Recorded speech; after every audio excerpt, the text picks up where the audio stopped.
What's the meaning of bomb?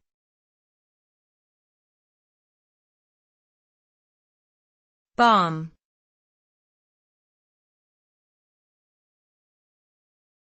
Bomb.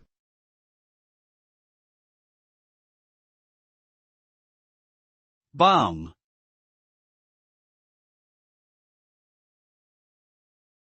Bomb.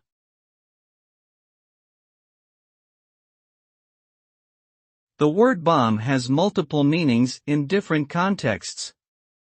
In French, it refers to a sweet dessert or pastry shaped like a bomb.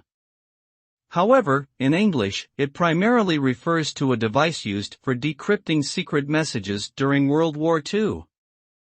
The bombe was an electromechanical machine that used complex algorithms to find the settings of the Enigma machine, which was used by the German military to encrypt their messages.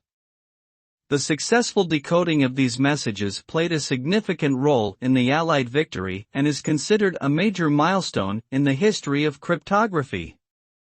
Today, the term bombe is still used in cryptography to refer to a brute force attack on encrypted data.